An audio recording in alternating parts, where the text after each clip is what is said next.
After decades of waiting, after heartbreaks, close calls, and endless hope, the dream finally came true. Team India are the world champions, and this wasn't just a victory. This was history rewritten, because when the women in blue took the field, they just didn't play cricket. They changed the story of Indian sports forever. Welcome to this special episode of The Locker Room. My name is Pijosh. You got to remember this date, November 2nd, 2025. DY Patil Stadium, Navi Mumbai, the grand finale of the Women's World Cup final. India versus South Africa. Two teams, one dream.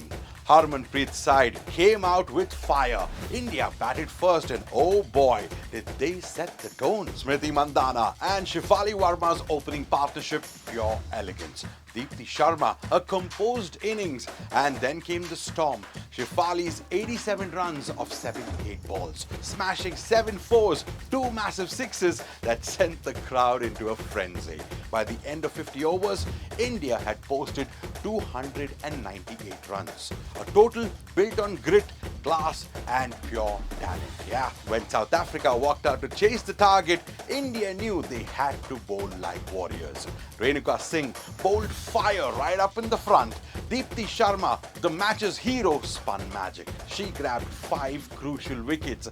Every over built pressure. Every catch, every dive, full of heart. South Africa tried hard, but India's energy was just unstoppable. Eventually, South Africa were bowled out for 246 runs, and India finally won that big final.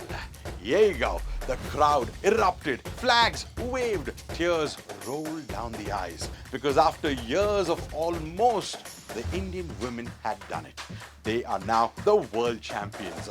But in the middle of all that shining team stood one story, one that refines courage, redemption and belief. The story of Shefali Verma. Just a few months ago, she wasn't even supposed to be here. Her name was not in the original squad list. Critics said that she'd lost touch. She was too inconsistent, too raw, too reckless. It was heartbreak for a player who had once lit up world cricket as a teenager.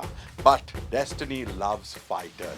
When an injury opened a slot, Shefali got a late call-up. For many, it would have been pressure, but for her, it was purpose. She trained in silence. She stayed away from the noise, the doubt and the opinions, because Shefali knew that she had to grab this second chance, and man, how did she grab it with both the hands. In the final, she did exactly that, right? 87 runs of sheer courage. She walked in with her nerves, walked out as the player of the match. Every boundary was a statement, every roar, every release, and when India needed breakthroughs, she even delivered that 2 balls that got 2 crucial wickets. From being dropped to delivering under the biggest spotlight, Shefali Verma's comeback wasn't just inspiring, it was cinematic. It reminded the world that dreams delayed are not dreams denied. But Shefali's story was just one part of the big symphony, right? Every player had a part to play. Smriti's calm, Harman's leadership, Richa's sharp keeping, Deepti's all-round brilliance, Renuka's fire. Together, they just didn't win this match. They won respect. They broke barriers. They united a nation and showed the next generation of girls that cricket isn't a man's game. It's India's game.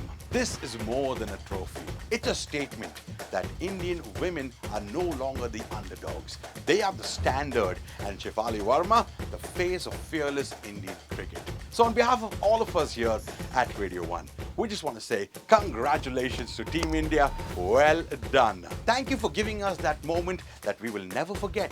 Thank you for proving that when women in blue walk out to play, they don't just chase runs, they chase history. There you go. This was a special episode of The Locker Room. If this story inspired you, drop a comment for the Indian team. Yeah. And stay subscribed to the Radio 1 channel and The Locker Room for more such stories where sports meets soul and legends are born. My name is Pijosh. Thanks for keeping me company.